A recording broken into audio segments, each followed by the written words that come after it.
Agosto 22 noong nakarang taon, pumasa sa third and final reading sa mababang kapulungan ng Kongreso ang House Bill 8505 o ang pagpapalakas sa Bases Conversion and Development Authority o BCDA.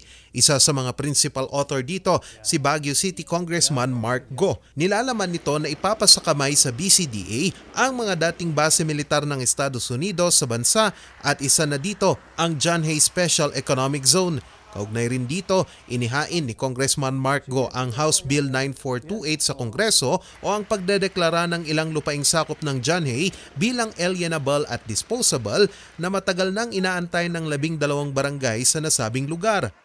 After talking with a lot of people in these areas, I finally decided na kailangan mag-file ako ng bill to really realize itong ganitong dream na mag-segregate.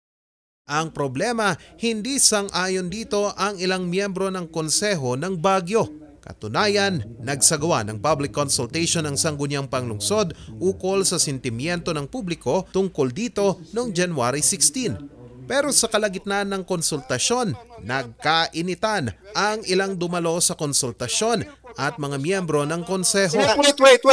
This is our consultation. This is our consultation. We're done. That's why I said, we will unite with the people first. Yes. After we Kaya you're out of order. Kasi po yung You're out of order.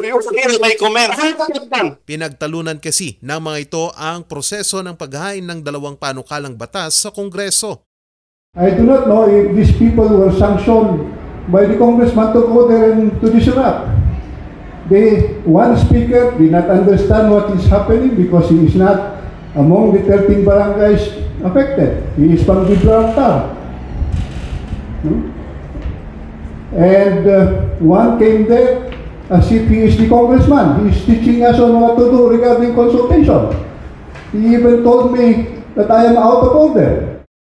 Dagdag pa nila, wala umanong isinagawang public consultation bago inihain ang mga nasabing panukalang batas sa Kongreso. Inalmahan din ng ilang miyembro ng Konseho ang pagbibigay ng karapatan sa BCDA para sa higit 18 ektaryang lupang sakop ng John Hay at ang 13 barangay na kasama dito.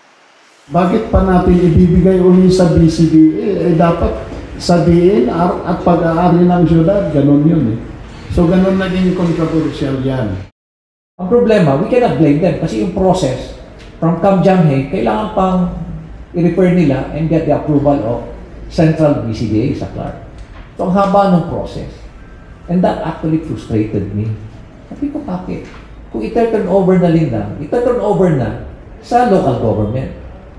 So that it's up to local government, that responsibility to manage. Depensa naman ni Congressman Mark Go, nagkaroon sila ng konsultasyon at nasagot na niya ang mga tanong ng mga miyembro ng Konseho. Yung mga issues na rinaise nila kahapon, nasagot na natin ito kasi I appeared in the meeting of the City Council and in all the other fora that I attended. No? Sa kanila, pinipilit nila yung gusto nila. No? At saka yung mga ibang issues na yon hindi naman talagang kailangan na nandoon. Ito nga, nung nagkaroon kami ng consultation dito, they were asked to submit yung kanilang proposed amendments dun sa bill natin, especially yung House Bill 9428, yung segregating yung 13 barangay. Itinanggi din ng mambabatas na inutusan niya ang kanyang mga taga-suporta na dumalo sa public consultation at hindi nito nais pakialaman ang naturang konsultasyon. Nalulungkot lang ako sa mga ganitong mga ginagawa nilang public consultation daw. Tapos yung isang tao ko doon, pumunta siya doon, not because she's representing me, she went there as an ibaloy and a kangkanay and also a ancestral claim. Alam niya yung kanyang gusto. Kaso, binrang ka agad siya na representative ng congressman. Ako nga, hindi ako pumunta doon. Gusto kong pumunta. Dagdag pa ng mambabatas, maaari namang amyendahan ang nasabing panukalang batas kung magkakaisa lang sila at huwag unahin ang pamumulitika. Charles Nicolimon para sa Luzon Headlines.